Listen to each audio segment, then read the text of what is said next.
وہاں جا کے پہلا سوال کیا ہوگا؟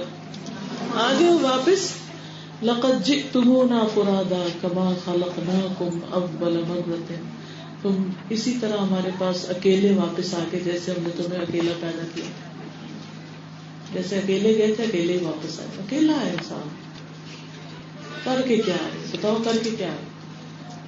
نمازیں بتاؤ کدھر؟ تو اس لیے نماز کا صحیح طریقہ سیکھیں، نماز کے صحیح الفاظ آتے ہیں، نماز وقت پر پڑھی جائے اور ہر چیز سے زیادہ اس کو پرائرٹی دی جائے، ہر کام سے زیادہ اہم. کیونکہ اس بات سے زیادہ یقینی کوئی بات نہیں، اس میں دو لوگوں کا بھی اختلاف نہیں کہ ہم نے مرنا ہے، سب کو پتا ہم نے مرنا ہے. تو اس کے لیے ضروری ہے کہ پھر ہماری تیاری پوری ہو. پھر جمعہ کی نماز پڑھنا اگرچہ عورتوں پر فرض نہیں، لیکن اگر پڑھنے کا اہتمام کر سکے تو اچھی بات ہے.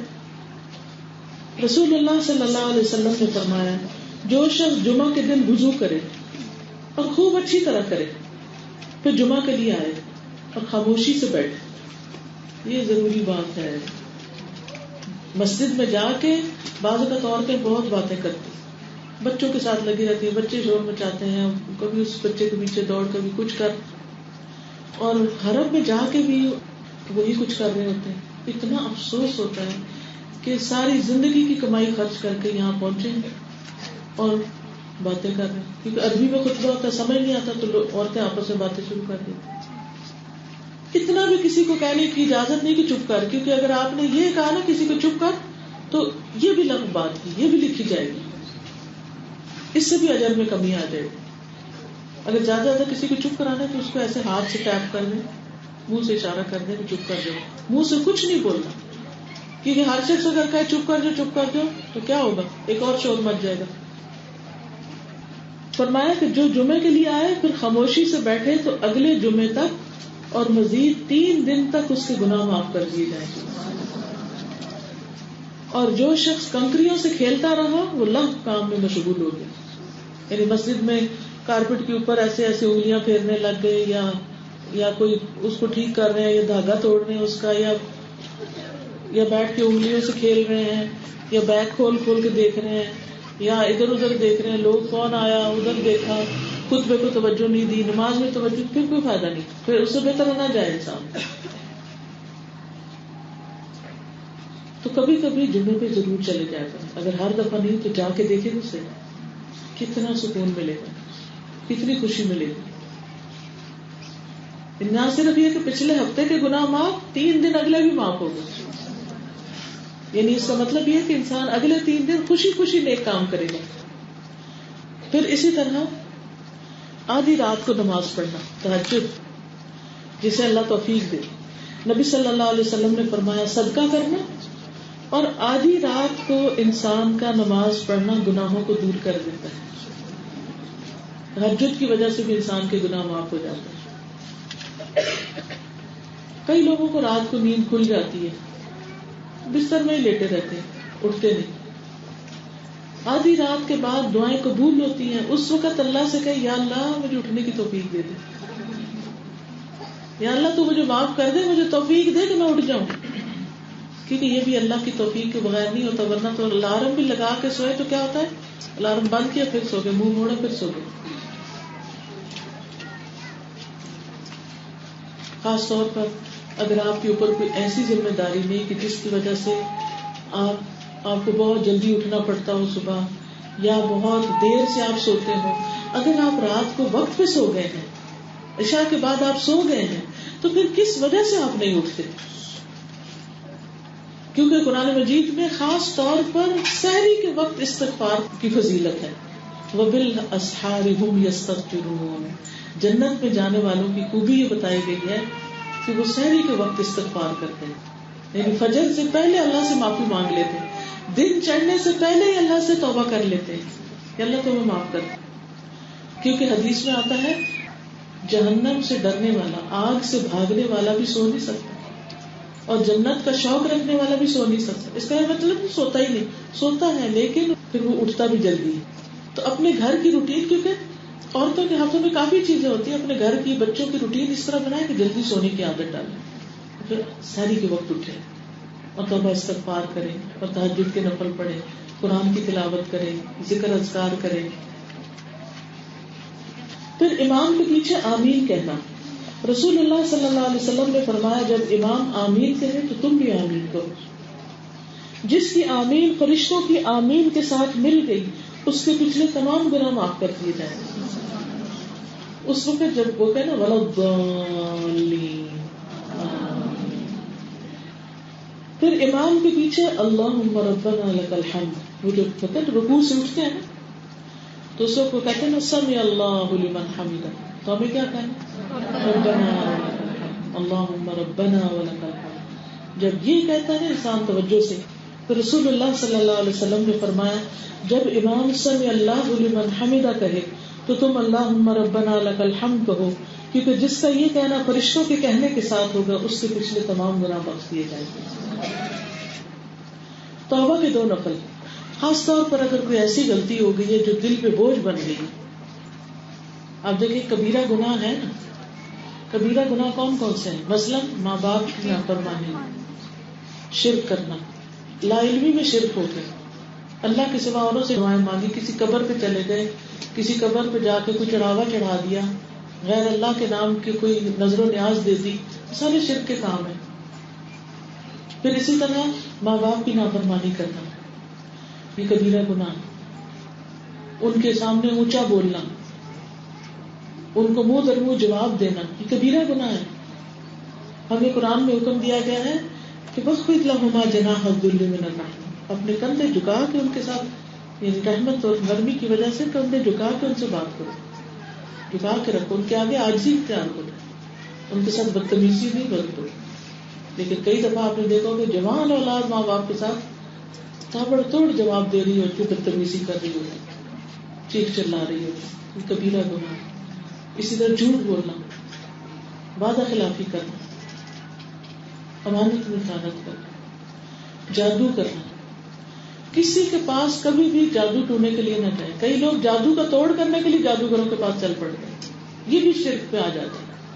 کوئی بھی بندہ آپ سے کہے نا کپڑا لاؤ اور وہ ناپے اور کرے، یا پھر کوئی دھاگا لے کے گرا لگا کے آپ کو دے، یہ سب جادو کے کام، ان سے بچنا چاہیے. نجومیوں کے پاس جانا، ہاتھ دکھانا اور قسمت کے حال معلوم کرنا، یہ بھی شرک ہے. اور کیونکہ غیب کا علم اللہ کے سوا کسی کو نہیں.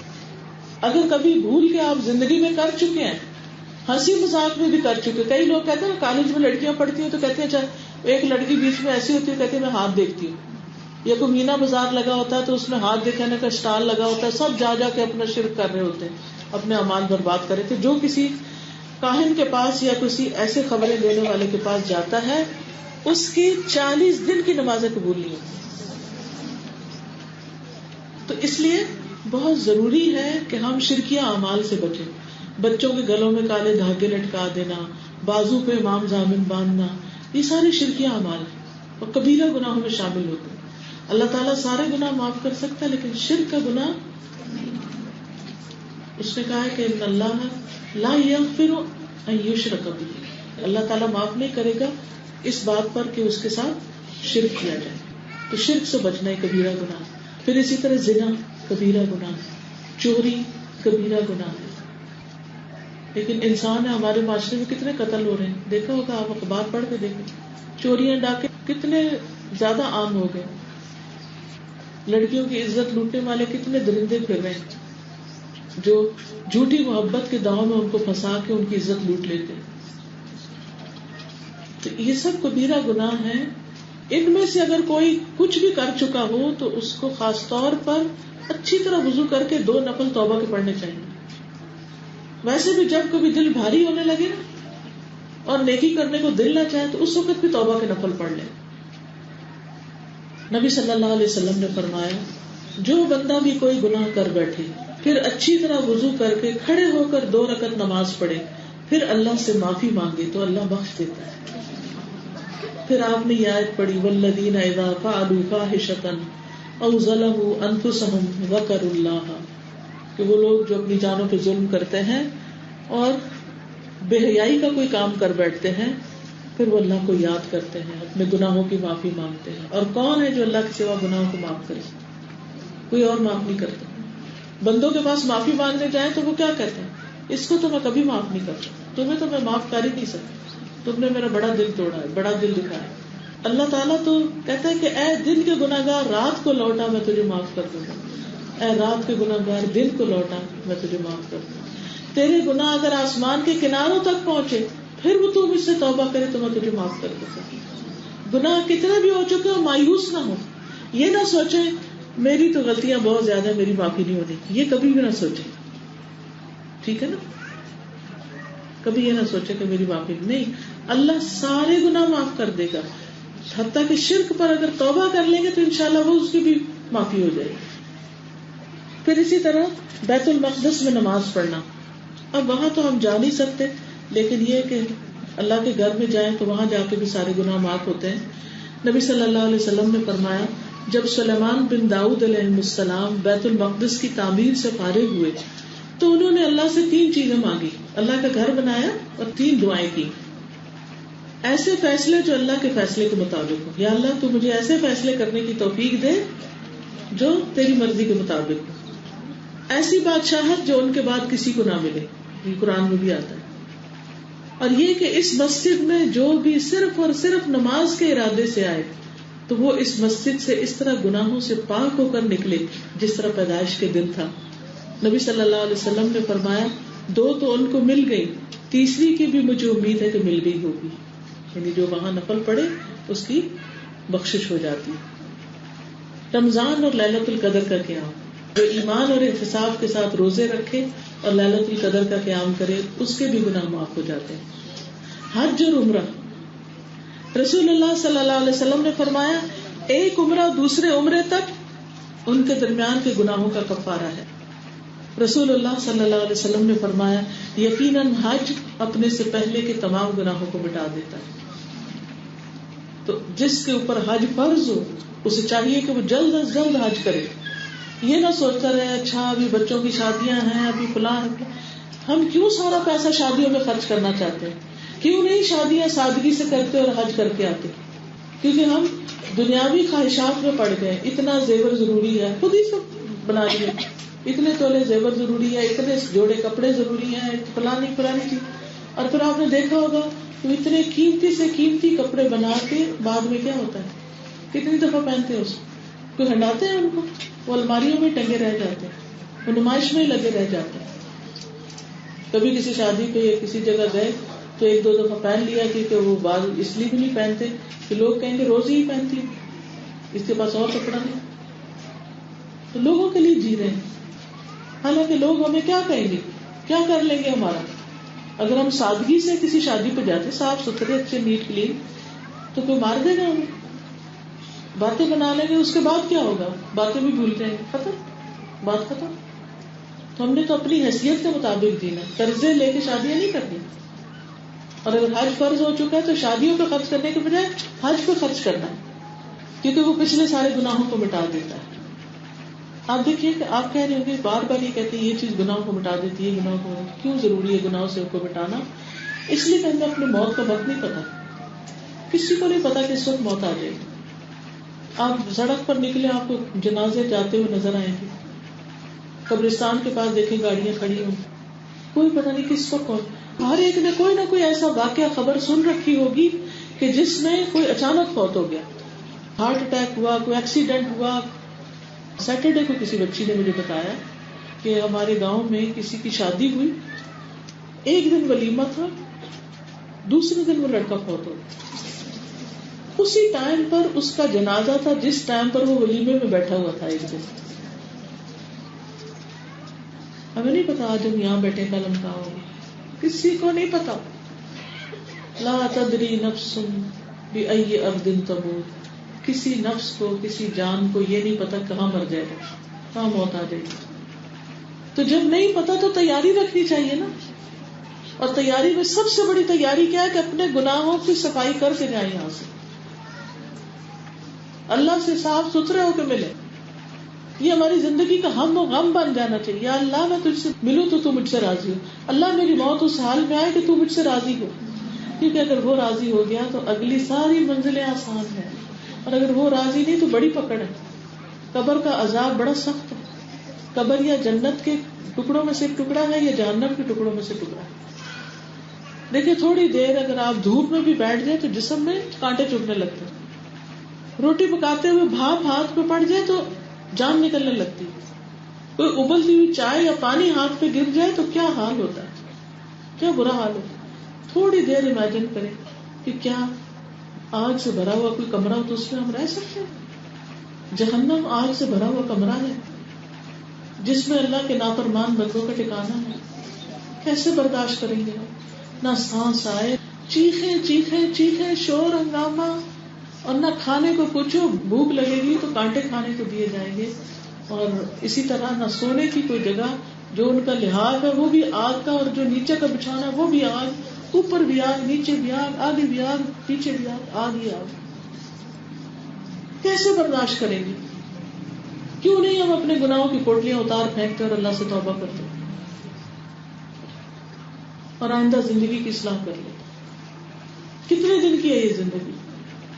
40, 50, 60, 70 سال, کتنے سال؟ اور وہ زندگی کتنی ہے اس کے مقابلے میں آپ دیکھیں کہ یہ تو کچھ بھی نہیں, ایک دن یا دن کا کچھ حصہ. ہم کیوں اللہ کو ناراض کر کے جائیں؟ تو اس لیے بہت ضروری ہے کہ ہم ہر حال میں اللہ کو راضی کر کے جائیں, اور ایک کے بعد ایک. یہ نہیں کہ حج کر لیا اب اور کچھ نہیں. ہم تو دن رات غلطیاں کرتے ہیں. ہم تو حج کر کے بھی ضائع کر دیتے ہیں, حج کر کے شوقی میں آ جاتے ہیں, ہم نام کے ساتھ حاجی لگا لیتے ہیں اور ہر ایک کو بتاتے رہتے ہیں ہم نے حج کر لی. یہ ہم بڑے نیک ہیں تاکہ لوگ ہمیں نیک سمجھیں اور ہمارے اوپر اعتماد کریں. پھر اسی طرح صدقہ کرنا. صدقہ اللہ کے غضب کو ٹھنڈا کرتا ہے. جب بندہ نافرمانی کرتا ہے اللہ تعالیٰ کو بڑا غصہ آتا ہے, اور اس بات کی سمجھ تو ہمیں بڑی آسانی سے آئے گی. جب آپ کا بچہ آپ کی بات نہیں مانتا آپ کو غصہ آتا ہے. جب آپ کی امی ابا, ان لڑکیوں کو کہہ رہی ہیں جن کے بچے نہیں ہیں, جب آپ کی امی ابا آپ کی بات نہیں مانتے غصہ آتا ہے. اچھا پھر آپ کیا کرتے ہیں جب بچے بات نہیں مانتے؟ کیا کرتی؟ چیختے ہیں, ڈانٹتے ہیں. کئی مائیں تو پٹائی بھی کرتی, پٹک پٹک کے پھینکتی, کان مروڑتی, ہاتھ مروڑتی, بال کھینچتی, گال کھینچتی, سارا گھر سر پہ اٹھا لیتی. آپ تو ماں ہیں, آپ یہ کر رہی ہیں. ہاں ماں کو بھی غصہ آتا ہے. اللہ تعالیٰ الرحمان ہے, لیکن بندہ جب نافرمانی کرتا ہے اللہ کو غصہ آتا ہے. کیوں میں نے اس کو اپنی عبادت اپنی اطاعت کے لیے پیدا کیا ہے اور یہ میری بات ہی نہیں مان رہا. اور کہاں یہ کہ پھر ہم گناہوں کا بوجھ اوپر اٹھائے اٹھائے اٹھائے پھریں اور اللہ سے معافی نہ مانگے. تو اس لیے ساتھ کے ساتھ ہمیں معافی مانگتے رہنا چاہیے. تو اس کے لیے کیا ہے؟ صدقہ. صدقہ سے گناہوں کی آگ ٹھنڈی ہوتی ہے, اللہ تعالیٰ کا غضب ٹھنڈا ہوتا ہے. پھر ذکر کی مجلسوں میں شریک ہونا, جیسے آج یہاں پر آئے, درس پر جانا, تعلیم حاصل کرنا. جن گھروں میں جن جگہ پر جہاں جہاں کلاسز ہو رہی ہیں ان کا پتہ کریں. اگر ہر روز آپ نہیں جا سکتے ہفتے میں ایک دن ضرور جائیں تاکہ آپ دین سیکھیں. اور اکیلے بیٹھ کے نہیں, گھر میں وہاں پہنچ کے مجلس اٹینڈ کریں. یہ اپنے اوپر لازم کر لیں. اس سے آپ کو بہت سے فائدے حاصل ہوں گے, اور اس میں سے ایک یہ کہ جب آپ وہاں سے نکلیں گے تو گناہ معاف ہو جائیں گے. رسول اللہ صلی اللہ علیہ وسلم نے فرمایا جب کوئی جماعت اکٹھی ہو کر اللہ کا ذکر کرتی ہے, جیسے ہم اکٹھے ہو کے اللہ کو یاد کر رہے ہیں اور اس سے اس کا مقصد صرف اللہ کو راضی کرنا ہے, کسی بندے کو راضی کرنا نہیں, صرف اللہ کو راضی کرنا ہے, آسمان سے ایک منادی آواز لگاتا ہے کہ تم اس حال میں کھڑے ہو کہ تمہارے گناہ معاف ہو چکے, تمہارے گناہ نیکیوں میں بدل دیے گئے. کتنی بڑی بشارت. گھر میں آپ بے شک نماز پڑھیں, صدقہ کریں, بچوں کا خیال کریں, کھانے پکائیں, سب کچھ کریں, لیکن کم از کم ہفتے میں 2-3 دن ایسے رکھیں, یا 2-3 دن نہیں تو ایک دن کم سے کم ایسا رکھیں کہ جس میں آپ ذکر کی مجلس میں شامل ہوں اور قرآن سیکھیں. اگر آپ کو صحیح قرآن نہیں پڑھنا آتا, تجوید نہیں آتی, یعنی کہ ناظرہ ٹھیک نہیں پڑھتے, تو ناظرہ پڑھنے کے لیے کسی ٹیچر کے پاس جائیں. ترجمہ نہیں آتا تو ترجمہ پڑھیں, تفسیر نہیں پتا تفسیر پڑھیں, حدیث نہیں پڑھی حدیث پڑھیں. ایک کے بعد ایک چیز ایک کے بعد ایک چیز پڑھتے رہیں, ساری زندگی طالب علم رہے. کیونکہ جو علم کے راستے پر چلتا ہے وہ جنت کے راستے پر ہوتا ہے. اس لیے آپ نے اپنے گھروں کے کاموں کو بھی اہمیت دینی ہے، لیکن اس کے ساتھ ساتھ سیکھنا ضرور ہے. یا لالا موسیٰ میں بھی برانچز ہیں، کلاس ہے، کھاریاں میں ہے، جیلم میں ہے، گجرانوالہ میں ہے، گجرات میں ہر جگہ ہے. ڈھونڈنا آپ کا فرض ہے، اور اگر نہیں تو اپنے گھر میں انتظام کریں. آپ ان سے بات کریں، ہمیں کوئی ٹیچر دے دیں، اپنے محلے کی عورتوں کو اکٹھا کریں، ایک ایک گھر میں جا کے دعوت دیں، کیونکہ اللہ کے راستے پر ہے نا. آپ ایک ایک گھر میں بہنوں کو بلائیں، آئے ہم نکل کے بیٹھے، 1 گھنٹے کے لیے بیٹھے، 2 گھنٹے کے لیے بیٹھے، آئے مل کے اللہ کو یاد کرتے ہیں، قرآن پڑھیں، حدیث پڑھیں، ذکر کریں. آپ حقیقت میں جب آپ وہاں سے نکلتے تو آپ کا دل خوش ہو چکا ہوتا ہے، کیونکہ وہ ہمارے گناہ معاف ہوتے ہیں. گناہوں کی وجہ سے دل میں اندھیرا آتا ہے، ڈپریشن ہوتا ہے. اس لیے مجھے امید ہے کہ اس حال میں کوئی بھی شخص ایسا نہیں رہے گا اس کے بعد جو کوئی نہ کوئی کلاس اٹینڈ نہ کرے. ضرور کوئی نہ کوئی جگہ انشاءاللہ آپ نے وہاں جا کے نام لکھا دینا کہ میں نہ ہوں تو مجھے بلائیں. خود اپنے آپ کو آفر کریں، اور صرف خود نہیں، اپنے محلے کی عورتیں بھی لے کے جائیں. پھر والدین کے ساتھ کوئی نیکی کرنا. کوئی گناہ ہو جائے تو کیا کرے؟ ماں باپ کے ساتھ نیکی کرے. ایک شخص نے رسول اللہ صلی اللہ علیہ وسلم کی خدمت میں حاضر ہو کر عرض کیا، یا رسول اللہ صلی اللہ علیہ وسلم، مجھ سے ایک بہت بڑا گناہ سرزد ہو گیا، کیا میرے لیے توبہ کی گنجائش ہے؟ انسان ہے نا، بھٹک جاتا، بھول جاتا، شیطان اس کے پیچھے، نفس اس کا ساتھ ہے. کبھی ایسا ماحول ہوتا ہے کہ وہ اور لوگ غلط کر رہے ہیں، آپ کو پکڑ کے ساتھ شامل کر لیتے ہیں. آپ کا دل نہیں ہوتا لیکن آپ مجبور ہو جاتے ہیں.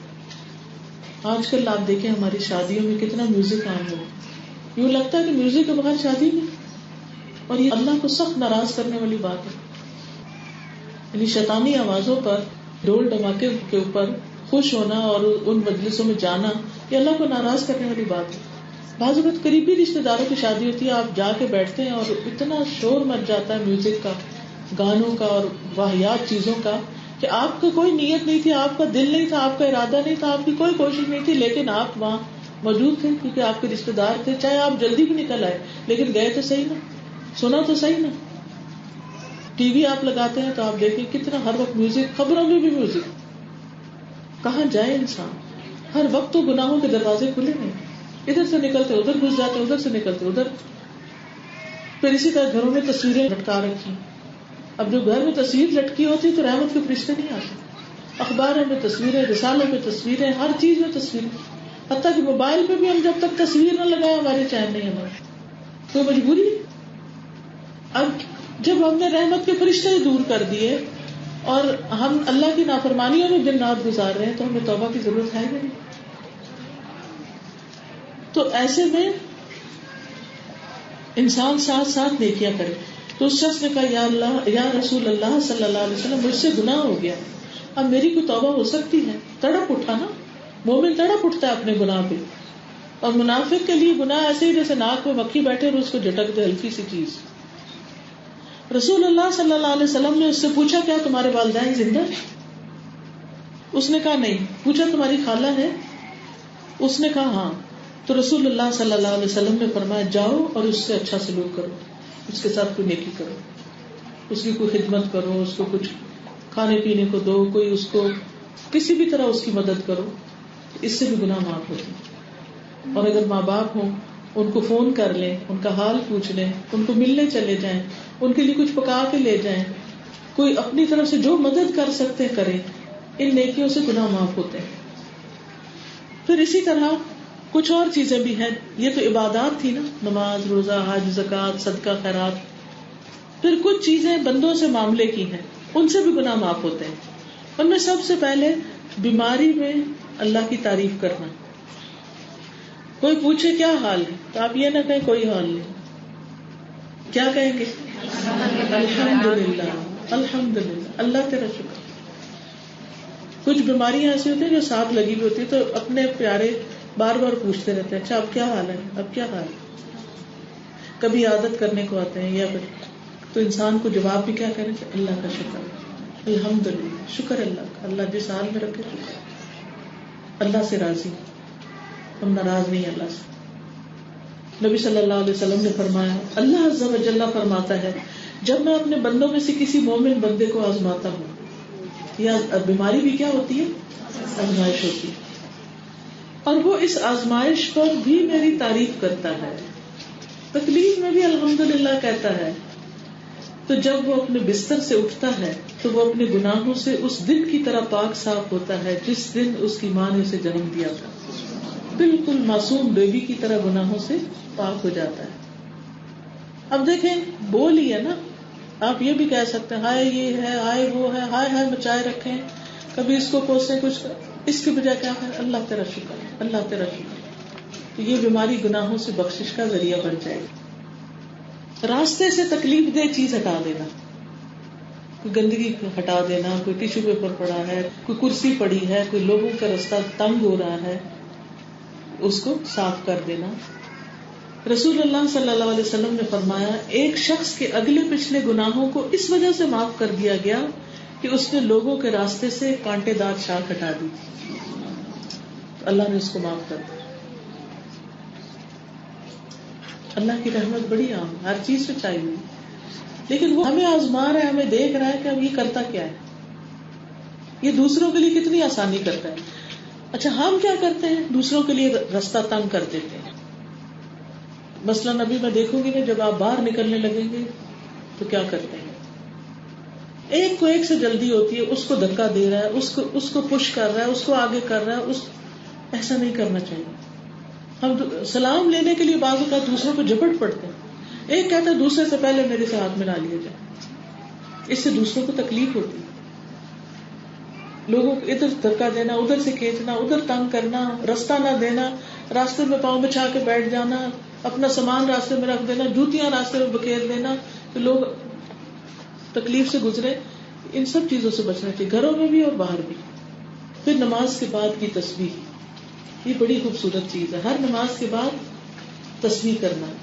ابو ہریرہ رضی اللہ عنہ سے روایت ہے کہ رسول اللہ صلی اللہ علیہ وسلم نے فرمایا جس آدمی نے ہر نماز کے بعد 33 مرتبہ سبحان اللہ, 33 مرتبہ الحمدللہ اور 33 مرتبہ اللہ اکبر کہا تو یہ 99 کلمات ہو گئے. اور 100 کا عدد پورا کرنے کے لیے لا الہ الا اللہ وحدہ لا شریک لہ لہ الملک ولہ الحمد وہو علی کل شیء قدیر, یہ جس نے پڑھ لیا اس کے سارے گناہ معاف کر دیے جائیں گے چاہے سمندر کی جھاگ برابر کیوں نہ. کتنی دیر لگتی ہے اس کو پڑھنے میں, کتنی دیر لگتی ہے سبحان اللہ 33 دفعہ پڑھنے میں, 33 دفعہ الحمدللہ, 33 اللہ ہوئی. ہم تو نماز پڑھتے سلام ایک پھیرا ہوتا ہے, دوسرا اٹھتے اٹھتے پھیر رہے ہوتے ہیں, جلدی سے دنیا کے کاموں میں پھر لگ گئے. 1 منٹ کی بات ہے, 1 سے 1.25 منٹ لگتا ہے یہ تسبیح بس, پر اتنا بڑا اجر. اس کو اپنے اوپر لازم کر لے کہ میں نے تسبیح پڑھے بغیر نہیں اٹھنا. آپ گن کے گھر جا کے نا گھڑی سامنے رکھ کے گن کے دیکھ لیں کہ جتنی دیر میں آپ یہ تسبیح کرتے ہیں اتنی دیر میں کتنا ٹائم گزرتا ہے. زیادہ زیادہ 1 سے 1.25 منٹ بس, اور اتنا کچھ کما کے آپ اٹھیں. پھر اسی طرح دن میں 100 بار سبحان اللہ پڑھنا. سعد رضی اللہ عنہ سے روایت ہے کہ ہم رسول اللہ صلی اللہ علیہ وسلم کے پاس بیٹھے تھے تو آپ نے فرمایا کیا تم میں سے کوئی ہر دن 1000 نیکیاں کرنے سے عاجز ہے؟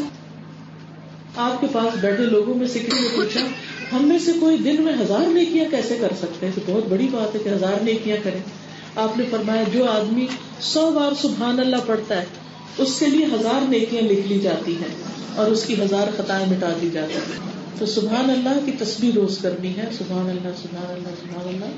اور اگر سبحان اللہ وہ بحمدہ ہی پڑھیں تو اور بھی اچھا ہے. ایک تسبیح صبح, ایک تسبیح شام, اگر 2 نہیں تو کم از کم ایک تو ضروری, یہ ذکر باندھ لیں اپنے لیے. پھر اسی طرح لا الہ الا اللہ واللہ اکبر والحمد للہ وسبحان اللہ ولا حول ولا قوة الا باللہ العلی العظیم. اسی طرح استغفر اللہ الذی لا الہ الا هو الحی القیوم واتوب الیہ. یہ جب بستر پر لیٹے تو کم از کم 3 بار پڑھیں. استغفر اللہ الذی لا الہ الا هو الحی القیوم واتوب الیہ. اگر کوئی میدان جنگ سے بھی بھاگے, کیونکہ وہ بھاگنا بھی کبیرہ گناہ ہے, تو اس کا بھی گناہ معاف ہو جاتا ہے, بڑے سے بڑے گناہ معاف ہو جاتے ہیں. پھر سوتے وقت دعائیں پڑھنا. سوتے وقت جو بستر میں جا کے یہ دعا پڑھے اس کے سارے گناہ معاف کر دیے جاتے ہیں.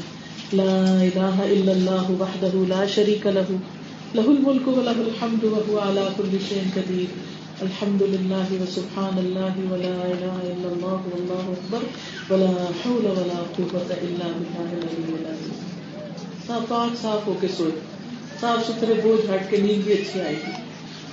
یعنی رات تک اللہ کا ذکر کرنا, دن کو تو اپنے کام کرنے ہیں لیکن سوتے وقت پھر اللہ کا ذکر کر کے سونا. آپ لوگوں کے پاس وہ کتاب ہے سونے جاگنے کے اذکار, اس میں بھی یہ دعا لکھی ہوئی.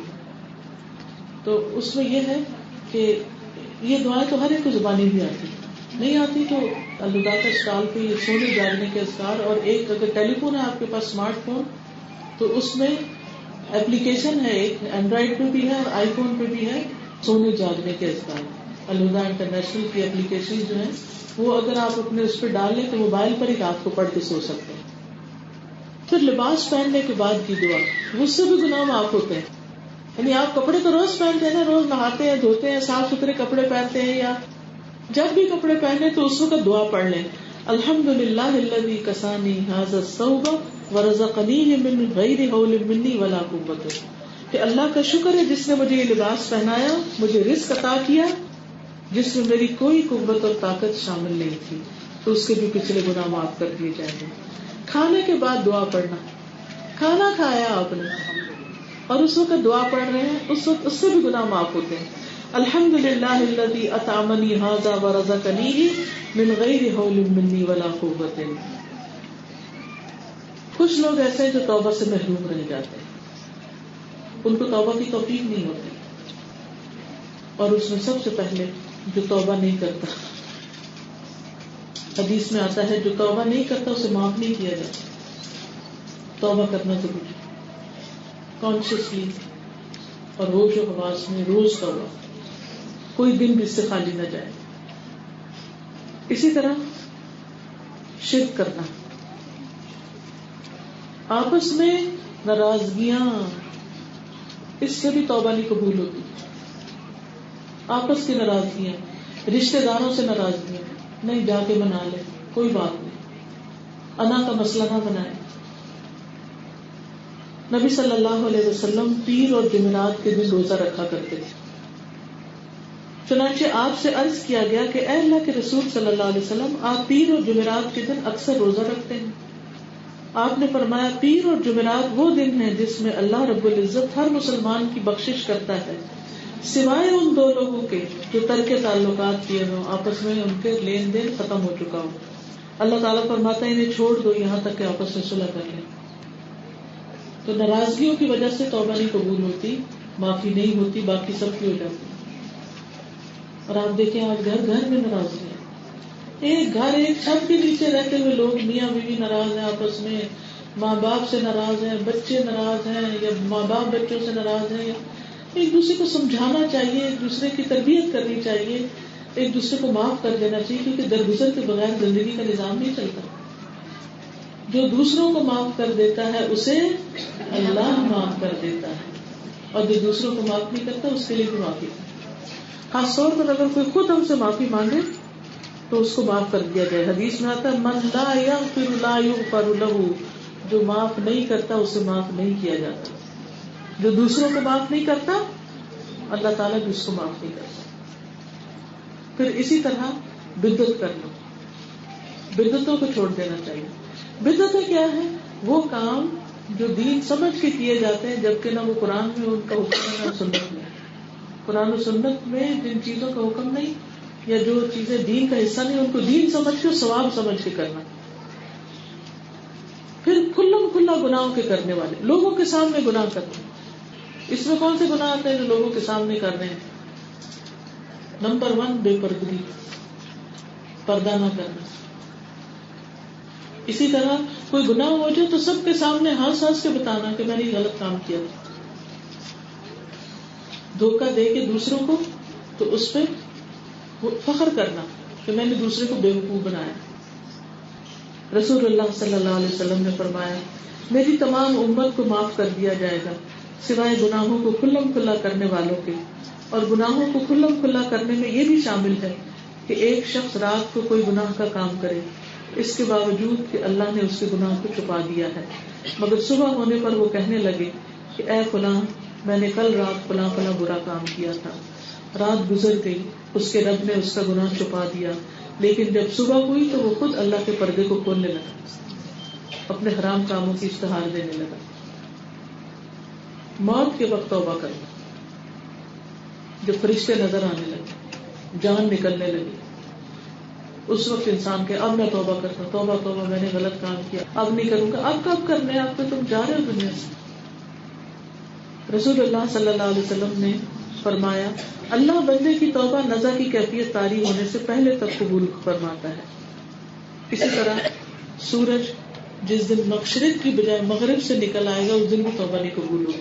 ہمیں نہیں پتا کہ اس کی فکر کرنی چاہیے کہ قیامت کی نشانیوں میں سے یہ ہے کہ سورج مشرق سے نہیں نکلے گا، مغرب سے نکل آئے گا.